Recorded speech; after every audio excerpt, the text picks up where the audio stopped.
17 महीने लग गए, लेकिन जीत सच्चाई की हुई है, जीत ईमानदारी की हुई है। तो उस वक्त उन व्यापारियों को, उन आम आदमियों को, उन विपक्षियों को कौन बचाएगा?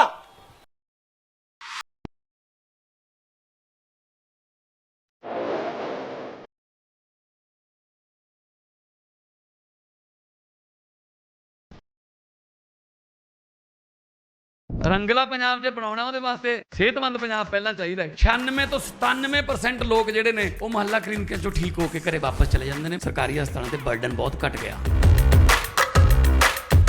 ਮੁਹੱਲਾ ਕਲੀਨਿਕ ਜਿਹੜਾ ਬਣਿਆ ਹੋਇਆ ਉਹਦੀ ਬਿਲਡਿੰਗ ਬਹੁਤ ਅੱਛੀ ਬਣੀ ਹੋਈ ਹੈ। ਉੱਥੇ ਸਭ ਤਰ੍ਹਾਂ ਦੀਆਂ ਫੈਸਿਲਿਟੀਆਂ ਦਿੱਤੀਆਂ ਹੋਈਆਂ ਸਰਕਾਰ ਵੱਲੋਂ। 2 ਹਫ਼ਤੇ ਤੋਂ ਖੰਘ ਨੇ ਬਹੁਤ ਪਰੇਸ਼ਾਨ ਕਰਿਆ ਤੇ ਜੀ ਮੈਂ ਪਹਿਲਾਂ ਬਾਹਰ ਪ੍ਰਾਈਵੇਟ ਦਵਾਈ ਲੈਂਦਾ ਰਿਹਾ, ਫਿਰ ਇੱਥੇ ਆ ਕੇ ਲੱਤੀ ਜੀ, ਟੈਸਟ ਫ੍ਰੀ ਹੋਇਆ, ਇੱਥੋਂ ਮੈਂ ਠੀਕ ਹੋ ਗਿਆ। ਹੁਣ ਮੈਂ ਠੀਕ ਹਾਂ ਬਿਲਕੁਲ। ਸ਼ਾਨਦਾਰ ਮੁਹੱਲਾ ਕਲੀਨਿਕ ਹੈ, ਸਫਾਈ ਹੈ ਔਰ ਡਾਕਟਰ ਉਹਨਾਂ ਦੀ ਜਿਹੜੀ ਦਵਾਈ ਲਿਖਣੀ ਹੈ ਉਹ ਕੰਪਿਊਟਰ 'ਚ ਐਡ ਕਰ ਦਿੰਦੇ ਨੇ। ਜਿੱਥੇ ਦਵਾਈ ਲੈਣੀ ਹੈ ਉੱਥੇ ਤੱਕ ਕੰਪਿਊਟਰ ਪਹੁੰਚ ਜਾਂਦੀ ਹੈ। ਟੋਟਲ ਪੇਪਰਲੈਸ ਹੈ। ਮਾਨ ਸਾਹਿਬ ਨੇ ਬਹੁਤ ਵਧੀਆ ਉਪਰਾਲਾ ਕੀਤਾ, ਵਧੀਆ ਕੰਮ ਕਰਿਆ ਸਰਕਾਰ ਨੇ, ਗਰੀਬਾਂ ਦਾ ਭਲਾ ਕਰਤਾ। ਪੰਜਾਬੀ 'ਚ ਕਿਹਾ ਜਾਂਦਾ ਹੈ ਬਾਕੀ ਦੇ ਕੰਮ ਬਾਅਦ 'ਚ, ਪਹਿਲਾਂ ਸਿਹਤ ਜ਼ਰੂਰੀ ਹੈ। ਸੋ ਅਸੀਂ ਜਦੋਂ ਸਹੁੰ ਚੁੱਕੀ ਤਾਂ ਪਹਿਲੇ ਹੀ ਸਾਡਾ ਵਿਜ਼ਨ ਇਹ ਸੀਗਾ ਕਿ ਪੰਜਾਬ ਦੇ ਵਿੱਚ ਹੈਲਥ ਟੌਪ ਕਲਾਸ ਦਾ ਇਲਾਜ ਹੋਵੇ। ਸੋ ਇੱਕ ਮੈਡੀਕਲ ਹੱਬ ਦੇ ਰੂਪ ਦੇ ਵਿੱਚ ਅਸੀਂ ਸੋਚਿਆ ਹੈ। ਔਰ ਮੈਂ ਕੋਈ ਆਸਾਨ ਨਹੀਂ ਕਰ ਰਿਹਾ ਤੁਹਾਡੇ ਤੇ, ਮੇਰਾ ਫਰਜ਼ ਹੈ ਜੀ ਇਹ।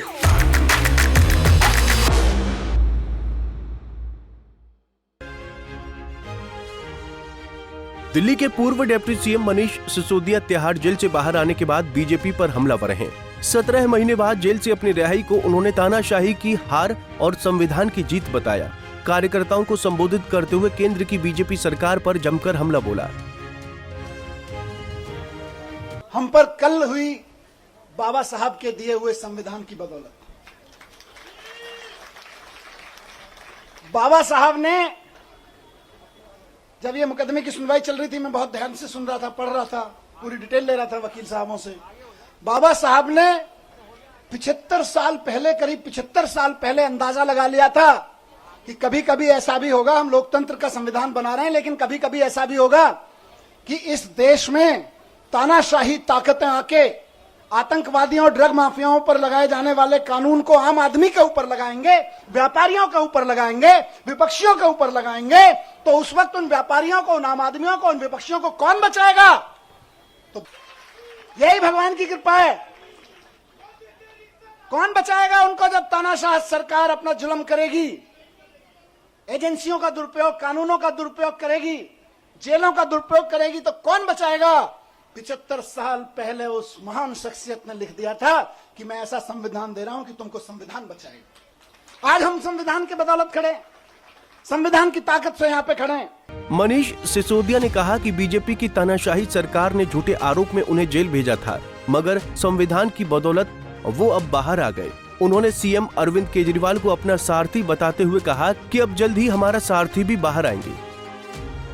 कि इधर उधर जितने भ्रष्टाचारी थे सबको इकट्ठा करके भारतीय जनता पार्टी बना ली और भारतीय जनता पार्टी बड़ी पार्टी कर ली।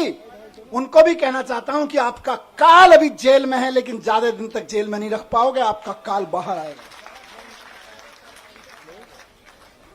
17 महीने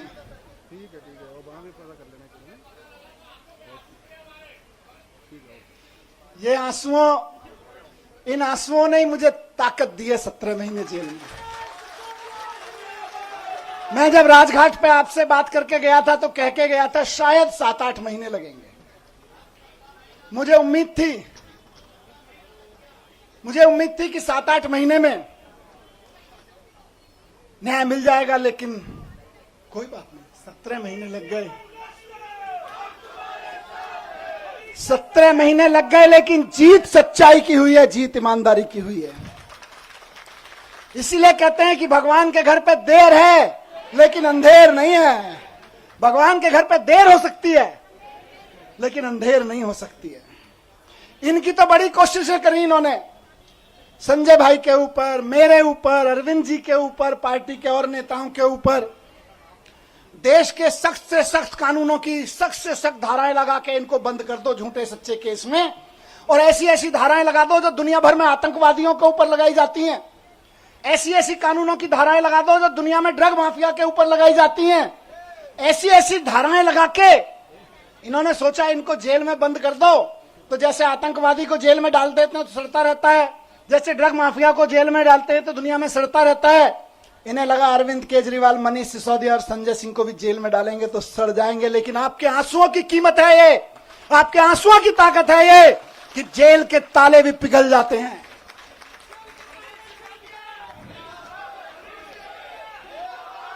एक ही चीज कहूंगा, कल सुबह मैं बैठा था कि सारी दुनिया की सारी बुरी ताकतें भी इकट्ठी हो जाए ना, तो जो सच्चाई के रास्ते पे चलता है उसका साथ भगवान देता है, उसका साथ भगवान जरूर देता है। और ये आज बजरंगबली की कृपा है कि 17 महीने बाद सही, लेकिन मैं आपके बीच हूं। और अभी गया मैं बजरंगबली के मंदिर में, पंडित जी ने आशीर्वाद दिया। वहां जो पंडित जी मौजूद होते हैं वही बजरंगबली जी के वाणी बोल रहे होते हैं। उन्होंने बजरंगबली जी की वाणी से आशीर्वाद दिया कि विजयी भव, सफल भव। मैंने कहा जी एक ही सफलता का मंत्र है, दिल्ली के एक एक बच्चे के लिए शानदार स्कूल बना के देने हैं, यही हमारी सफलता है।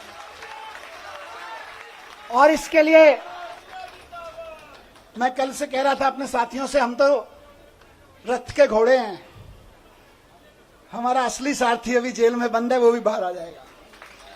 फिर उसके बाद हमको तो जहां हकेंगे हम हकेंगे, लेकिन हमारा असली सारथी भी जेल में बंद है और जेल के ताले टूटेंगे,